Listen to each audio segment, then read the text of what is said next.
જય શ્રી કૃષ્ણ મિત્રો, આપ સર્વે સત્સંગીઓનું મારી યુટ્યુબ ચેનલમાં સ્વાગત છે. તો આજે આપણે વાત કરીશું અધિક માસના અધ્યાય 7ની, જેમાં છે મળ માસ પાવન કેવી રીતે બન્યો તેની વાત કરવામાં આવી છે.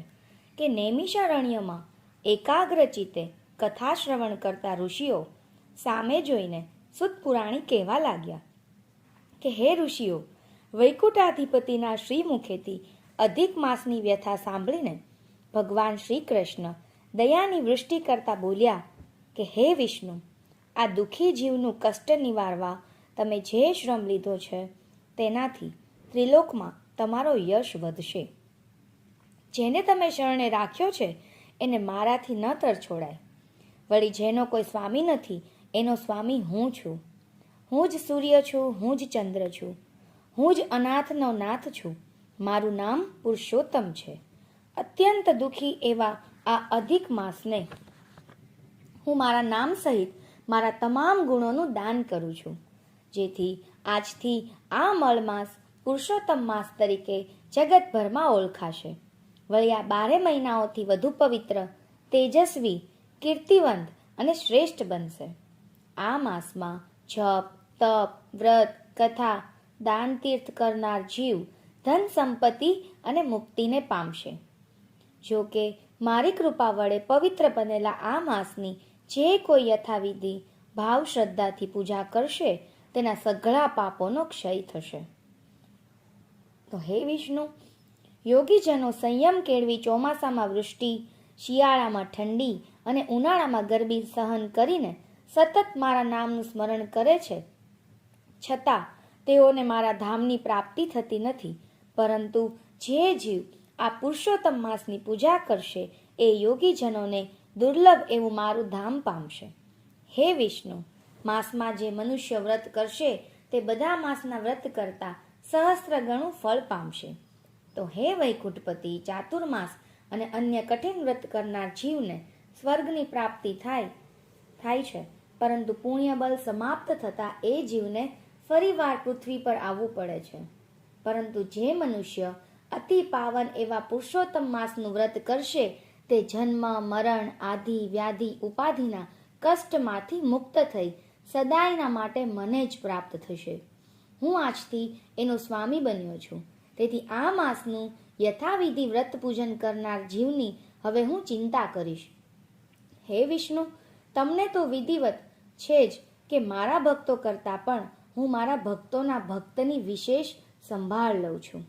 મારા ભક્તોની વહારે દોડી જવામાં કદાચ કોઈ વાર મને સંજોગવશાત વિલંબ થઈ જાય, પરંતુ પુરુષોત્તમ માસની ઉપાસના કરનાર જીવના સંકટ નિવારણમાં હું પળનોય વિલંબ નહીં કરું.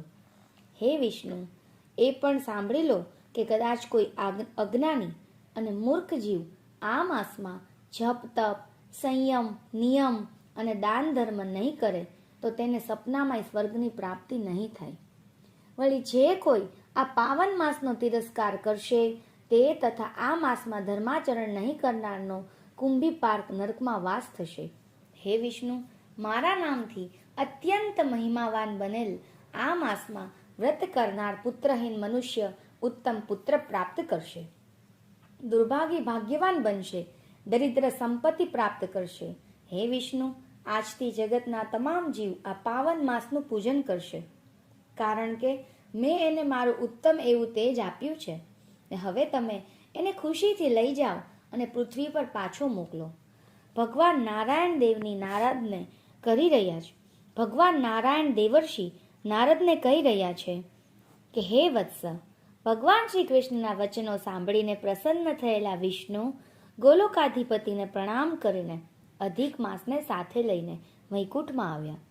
એ દિવસથી મળ માસ સમગ્ર સૃષ્ટિ પર પવિત્ર એવા પુરુષોત્તમ માસના નામથી ઓળખાવા લાગ્યો. તો બોલો શ્રી કૃષ્ણ કનૈયા લાલ કી જય. અહીંયા અધ્યાય 7 પૂર્ણ થાય છે. હવે આપણે સાંભળીએ પુરુષોત્તમ માસની કથા વાર્તા. વાર્તા છે અભિમાની ભાભીની. જમનાપુર નામના ગામમાં એક બ્રાહ્મણી રહે. બ્રાહ્મણ ભિક્ષા માંગી લાવે. બ્રાહ્મણી ધર્મ ધ્યાન કરે. સંતાનમાં 8 છોકરા. માંડ ગાડું ચાલે. ક્યારેક ખાવા મળે તો ક્યારેક ભૂખ્યા સૂવું પડે. કુદરતની લીલા પણ અજબ છે. જ્યાં ખાવાનું હોય ત્યાં ખાનાર ન મળે અને જ્યાં ખાવાનું ન હોય ત્યાં ખાનારના ટોળા હોય. પણ બ્રાહ્મણી સંતોષી જીવ. જે મળે એ પ્રેમથી જમે અને ન મળે તો પ્રભુનું નામ લઈ ઉપવાસ કરી નાખે. બ્રાહ્મણીનો ભાઈ ઘણો ધનવાન હતો. છાકમ છોડ પણ ખાનાર કોઈ નહીં. ભાભીનો ખોળો જ ના ભરાય. ભાઈના વાંજ્યાપણાનું દુઃખ બ્રાહ્મણીના કાળજાને કોરી ખાય. પણ એ બિચારી કરે શું? વળી ભાભી એવી માથાની મળેલી કે નણંદનું મોઢું જોવા પણ રાજી ન થાય. ગર્વ અને અભિમાન તો ઠાસી ઠાસીને ભરેલા. મદમાં છકી ગયેલી માનુની ગરીબ નણંદને મદદ કરવાની વાત તો દૂર રહી, પણ વાર તહેવારે કપડું આપવું પડે તોય 100 મેણા મારે. પણ તોય બ્રાહ્મણી પોતાની ખાનદાની ન છોડે. ગામ આખામાં 4 મોઢે ભાઈ ભાભીના વખાણ કરે. ઠેસ વાગે તોય ખમ્મા મારા વીર કહીને અડધી અડધી થાય. એવામાં પાવન પુરુષોત્તમ માસ આવ્યો. બ્રાહ્મણીએ તો આજીવન વ્રત કરવાનો સંકલ્પ જ હતો. આ વખતે તો અભિમાની ભાભીએ પણ સંતાનની ઈચ્છા સંતોષવા વ્રત શરૂ કર્યું. એકને સંપત્તિની ઝંખના તો બીજીને સંતતિની ઈચ્છા. વ્રત પૂર્ણ થતાં ઉજવવાનો દિવસ આવ્યો. અભિમાની ભાભીએ તો ધામધૂમથી વ્રત ઉજવવાની તૈયારી કરી. 500 બ્રાહ્મણોને નોતરા દીધા. પછી આવી નણંદના ઘેર અને કહેવા લાગી કે સાંભળો નણંદબા, હું બેસવા નથી આવી. લોક આ લાજે નોતરું દેવા આવવું પડ્યું. 8 તમારા ગલુડિયા, 9માં નણંદબા તમે અને 10માં તમારા વરદેવ. સાગમટે જમવા હું બોલાવું ત્યારે આવજો. દુકાળિયાની જેમ દોડ્યા ન આવતા. ભાભી તો ચાલી ગઈ. પાથરણા પડી રહ્યા. બ્રાહ્મણીને તો ઓછું આવી ગયું. પણ 8 છોકરા હરખ-ગેલા થઈને નાચવા લાગ્યા કે મામાના ઘેર જમવા જવાનું, જાત જાતના પકવાન ખાવાના. બિચારા છોકરા તો સાંજે પેટ ભરીને મેવા મીઠાઈ મળશે એવી આશાએ સવારે ખાધું પણ નહીં. બિચારી બ્રાહ્મણી તો છાના ખૂણે બેસીને રડવા લાગી. એમ કરતા સાંજ પડી. લાલ પીળા મુગટા પહેરીને જમવા જવા લાગ્યા. સૌની આંગળીએ છોકરા હતા. પેટ ભરીને લાડુ ખાવાના અને ઉપરથી મોં માગી દક્ષિણા. બ્રાહ્મણીના છોકરા પણ ધમ પછાડા કરવા લાગ્યા. સવારના ભૂખ્યા બ્રાહ્મણી માંડ માંડ છોકરાને સમજાવીને શાંત રાખતી કે આપણે તો ઘરના માણસ, સૌ જમી લે પછી જમીએ તો જ શોભે. હમણાં મામી ભાણેજડાને તેડવા આવશે. દી આથમી ગયો પણ કોઈ તેડવા ન આવ્યું. ત્યારે બ્રાહ્મણીનો જીવ કકડવા લાગ્યો. અરે રે, મારા વીરે ગામ જમાડ્યું અને મારા જ છોકરાઓને ભૂખ્યા પેટે સૂવું પડ્યું. આ તે મારા કેવા દુર્ભાગ્ય. આવી ગરીબી કરતા મોત સારું.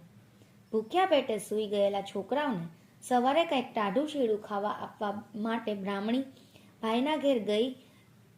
ત્યાં તો જયાફત ઉડે છે, શરણાઈઓ વાગે છે અને મંગલ ગીતો ગવાય છે. બ્રાહ્મણી તો પતરાળાના ઢગલા પાસે ગઈ. કાળજું કકળે છે, હાથમાં ટળવળે છે. રડતા રડતા એણે સાદલાના છેડે થોડાક પતરાળા બાંધી લીધા. બધાને એમ કે હશે કોઈ એઠું જૂઠું ખાનારી ભિખારણ, એટલે કોઈએ ધ્યાન ન આપ્યું. બ્રાહ્મણીએ તો ઘેર આવીને પતરાળામાંથી વધ્યું ઘટ્યું લઈ લાડવા વાળ્યા. પતરાળા ઘરના કોટે ફેંકી દીધા અને પ્રભુના જાપ જપતી નિંદ્રાધીન થઈ. બ્રહ્મ મુહૂર્તે ઉઠીને દીવો કર્યો અને પતરાળા ઉકળે નાખી દેવાનો વિચાર કરીને ઘરના ખૂણે ગઈ. જઈને જોયું તો બધાય પતરાળા સોનાના થઈ ગયા હતા. બ્રાહ્મણી તો આભી જ થઈ ગઈ. દોડીને ગઈ પતિ પાસે અને પતિને જગાડ્યો. બધી વાત કરી. પતિ પત્ની અને પુરુષોત્તમ પ્રભુની કૃપા માની હર્ષના આંસુ સારવા લાગ્યા. પછી બ્રાહ્મણી બોલી કે હે નાથ, લોભને વશ થવું ન ઘટે. આ પતરાળા આપણા નથી, મારા ભાઈના છે. પારકી ચીજ લેવી એ પાપ છે. બ્રાહ્મણ ગરીબ હતો પણ ધર્મના માર્ગે ચાલનારા હતો. તરત એણે બ્રાહ્મણીને એના ભાઈના ઘેર મોકલી. નણંદને જોતા જ ભાભીની આંખો ચાર થઈ. એને લાગ્યું કે નણંદને દીધા નોતરે ભૂખી રાખી છે, એથી એ ભાઈના કાન ભંભેરવા આવી છે. ભાભી તો ઉતાવળા અવાજે બોલી કે નણંદબા, કાલે તો તમે 4 પેટ ભરીને જમી ગયા છો, તોય હજુ મીઠાઈ માંગવા આવ્યા છો. કઈ શરમ જેવું છે કે નહીં? બ્રાહ્મણીની આંખમાંથી જળજળિયા આવી ગયા. દીધા નોતરે ભાણેજડાને ભૂખ્યા રાખનારી ભાભી દાજિયા પર ડામ દેતી હતી. જીભ તો ઘણી સળવળી, પણ ભાઈનું દિલ દુભાવે એ વિચારથી મૂંગી રહી. ત્યાં જ ભાઈ બોલ્યો, બહેન, કાલે તું જમવા આવી અને મને મળી પણ નહીં. મારે તને કપડું આપવું હતું. હવે બ્રાહ્મણીના હૈયાના બંધ તૂટી ગયા. એણે રડતા રડતા ભાઈને બધી વાત કરી. પછી પતરાળા સોનાના થઈ ગયા છે અને પોતે એ પાછા આપવા આવી છું એ વાત કરી. ત્યારે ભાઈની આંખમાં હેતના આંસુ આવી ગયા. દીધા નોતરે ભાણેજડા ભૂખ્યા રહ્યા એ વાત જાણી એનું અંતર વલોવાઈ ગયું. ભાઈએ સોનાના પતરાળા બેનને આગ્રહ કરીને કપડામાં વીંટીને આપી દીધા. બેનની દિલાવરી અને ખાનદાનીએ વારંવાર વંદન કરવા લાગ્યો. બ્રાહ્મણી સહર્ષ વદને પોતાના ઘરે પાછી આવી. બ્રાહ્મણી થોડું સોનું વેચી આવ્યા. ટોપલા ભરીને રૂપિયા આવ્યા. બ્રાહ્મણીને તો સુખનું સૂરજ ઉગ્યો. જેના પર સ્વયં પુરુષોત્તમ પ્રભુની કૃપા ઉતરે એને કોઈ વાતની ઉણપ રહે. બ્રાહ્મણીએ તો ધુમાડાબંધ ગામ જમાડવાની તૈયારી કરી. ઘેર ઘેર નોતરા દીધા. ભાભીના પેટમાં તેલ રેડાયું. પણ એ કરે શું? જેને 1000 હાથવાળો આપે ત્યાં 2 હાથવાળાનું ગજું નહીં. ઘણીએ એને વાત કરી કે બેન પર તો પુરુષોત્તમ પ્રભુએ કૃપા કરી છે. ત્યાં તો બ્રાહ્મણી નોતરું દેવા આવી અને પ્રેમથી નોતરું દીધું. દંભી ભાભી 4 મોઢે નણંદના વખાણ કરવા લાગી. બ્રાહ્મણી તો વહેલાસર પધારવાનું કહીને ચાલી ગઈ. સાંજે સૌ જમવા આવ્યા. 32 પકવાન ને 33 શાક પીરસાયા. પુરુષોત્તમ પ્રભુએ રસોઈમાં એવો સ્વાદ મૂક્યો કે સૌ આંગળા ચાટવા લાગ્યા. બ્રાહ્મણીએ બધાને મોં માગી દક્ષિણા આપી. છેલ્લે પોતે ભાઈ ભાભી સાથે જમવા બેઠી. એક ભાણિયો લાડુ પીરસવા લાગ્યો. મામીની થાળીમાં એણે 1.25 શેર સોનાનો લાડુ મૂક્યો. ભાભી મોટી પડી ગઈ. અરે ભાણાભાઈ, સોનાનો લાડુ તે વળી ખવાતો હશે? તમે ખરા છો. જે ભાણેજોને આજ સુધી એ ગલુડિયું કહેતી એણે ભાઈ કહેવા લાગી. બધો ધનનો પ્રતાપ છે, નાણાં વગરનો નાથિયો ને નાણે નાથા લાલ. ત્યારે ભાણેજ પણ ઢાવકુમો રાખીને બોલ્યો કે મામી, અમે રહ્યા ગરીબ, તમને શોભે એવું પીરસ્યું છે, માટે પ્રેમથી જમો.